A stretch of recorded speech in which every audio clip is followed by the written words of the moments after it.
Hello guys! Welcome back to my vlog.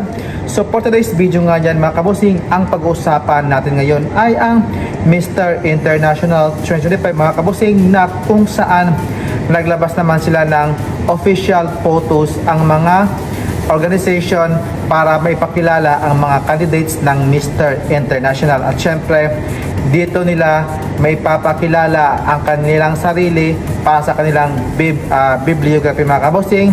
So, bago lahat mga kabosing, is nice ko muna kayong bati ng magandang umaga, magandang tanghali, at syempre dito sa Bansang Bahrain is hapon na nga mga kabosing. At syempre salam alaikum po dyan and syukran mga kabosing. At syempre sa mga nanonood po dyan sa aking mga YouTube channel, hello po. At syempre sa aking returning viewers, sa aking avid followers nga mga kabosing, syukran po at maraming salamat. At salamat po sa patuloy na pagsuporta po sa aking YouTube channel. Maraming salamat po. At syempre, huwag na nating patagalin mga kabosing. Narito yung mga candidates mga kabosing na pagpapakilala sa kanilang sarili mga kabosing. Let's begin with Singapore nga mga kabosing. So, si Singapore nga mga kabosing, ito ay galing sa Pilipinas na nag-principal doon sa bansang Singapore. At syempre dito mga kabosing, doon siya nag-migrate nga mga kabosing sa Singapore. At ngayon, i-represent niya ang Singapore sa dating na competition sa Mr. International. At siya ay nag-work siya doon as a principal nga mga kabosing sa school. At ang gwapo rin to, maganda rin yung kanyang pangangatawan. Let's see mga kabosing sa arrivals nila this coming October na nga mga kabosing. At syempre, dadako naman tayo kay Canada. So si Canada mga kabosing, 18 years old. So ito ay swimmer instructor at athletic nga mga kabosing. So yung hair niya may pagka-curly siya, at yung body niya naman okay lang naman mga kabosing. So kaya lang batang-bata pa siya, so need pa niya talagang i-improve yung kanyang pangangatawan nga mga kabosing. At syempre, when it comes naman sa performance, siguro kayang-kaya yan mga kabosing ni Canada. So dadako naman tayo kay Nigeria. So si Nigeria mga kabosing, so model and law student nga ito mga kabosing. So kaya pala maganda rin yung kanyang katawan, kasi nag-gym din pala itong si Nigeria. At kaya lang kasi mga kabosing, yung hindi ko lang gusto kanya, yung kanyang buhok na hindi masyadong maayos yung pagkagupit sa kanya. Pero yung kanyang katawan, pasok na pasok sa akin mga kabosing. Next naman, si Japan. So ito pala si Japan, half American, meron pala siyang voice acting, at siya ay passionate sa physique competition. Kaya maganda yung kanyang pangangatawan. At syempre may ibubuga rin pala itong si Japan when it comes sa labanan sa pagandahan ng katawan. Next naman, si France. So si France mga kabosing, so yung daddy looks siya, so public speaking pala siya. At syempre magaling din itong magsalita. When it comes sa communication skills, pasok na pasok itong si France. At syempre passionate siya sa personal development at nice body. At syempre mukhang hangki ang dating niya mga kabosing. So yan. Next naman si Laos. So itong si Laos, bata din itong mga kabosing. So yung kanyang passionate is balancing siya sa pagdating sa personal growth, sa education, at syempre sa families niya. So yung body niya okay na okay, cute face din itong si Laos, kaya approve din sa akin. Next naman si Ivory Coast mga kabosing. So si Ivory Coast, gwapo rin niya. Ang problema lang sa akin mga kabosing, so masyado siyang dark yung katawan niya o yung kanyang skin tone nga mga kabosing. So okay na okay, at matangkad din pala itong si Ivory Coast.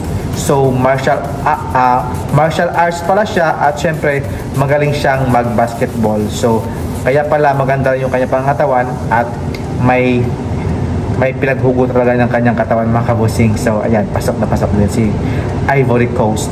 Next naman si Panama. So si Panama, daddy looks din to mga kabosing. So maganda rin yung kanyang katawan, at syempre yung face niya, di ako satisfied sa kanyang mukha, pero yung kanyang katawan okay na okay at ang tangkad din pala itong si Panama mga kabosing. So may sarili siyang business sa kanyang countries nga. At syempre, fashion niya yung kanyang pagdidesign nga mga kabosing. So, at syempre, si El Salvador mga kabosing, so ito, model din to mga kabosing. At syempre, nag-work siya as a customer service sa company doon sa kanilang countries nga.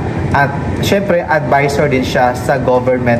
Kaya siya mukhang office worker kasi nga yun yung kanyang trabaho mga kabosing. Pero ang katawan niya mga kabosing, gandang-ganda ako at ang cute din niya mga kabosing. Hindi naman kagwapuhan mga kabosing, pero yung face din talaga mga kabosing, ang cute din niya mga kabosing. Parang totoy din ang mukha, pero nasa middle age lang siya mga kabosing. Guys, dadako naman tayo guys sa pambato ng Thailand na kung saan siya pala ay boxing, pianist, and then physical excellence mga kabosing, at cute din to mga kabosing, at maganda rin talaga yung kanyang katawan, at isa ito sa favorite ko sa nung nag-compete pa siya sa Mr. International Thailand mga kabosing, na kung saan grabe ang ganda ng katawan niya, yung physical appearance ng mga kabosing, sobra talagang napakaganda. At yung kanyang face, hindi masyadong gwapo, pero ang cute niya mga kabosing. Ganda talaga ng katawan nito ni Mr. Thailand. At syempre, si Nicaragua. Siya pala ay isang content creator at syempre, mastering sa kanyang drums, guitars, singing pala siya mga kabosing. At syempre, maganda rin yung katawan nito ni Nicaragua. At in fairness mga kabosing, gwapo rin ito mga kabosing. Yung kanyang line sa kanyang katawan, sobra talagang ganda yung kanyang katawan mga kabosing. Yung parang may line dito sa may bat ng gilid ng kanyang dito banda mga kabosing. Sobra talagang na-amaze ako sa kanyang hubog ng katawan nito ni Mr. Nicaragua.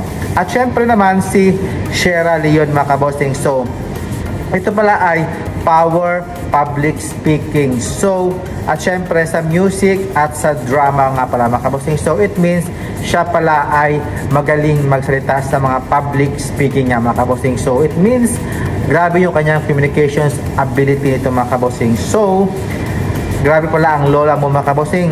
At syempre yung katawan niya chocolate talaga, very dark. Ang ganda ng katawan niya, pero I don't know mga kabosing, yung face expression niya parang may halo talagang may pagka-feminine siya mga kabosing. I don't know, or baka sa picture lang mga kabosing, sino lang sa arrivals at sa kung magkikita na lahat yung mga kanalis mga kabosing sa international stage mga kabosing. Kaya let's see, kasi yung face niya kasi parang hindi siya masyadong pure na lalaki, parang may pagkahalong feminist talaga ang lola mo mga kabosing. Kaya ayan mga kabosing, what do you think mga kabosing sa mga i-release ng Mr. International Organization mga kabosing? Sino kaya ang magwawagi dito? At syempre yung matinding makakalaban ni Kirk Bondad sa darating na laban this coming October. So please support my YouTube channel, at syempre don't forget to like and subscribe mga kabosing, and see you in my next vlog. Kapungkap, syukran, and salam alaikum po dyan. So bye bye, God bless, thank you.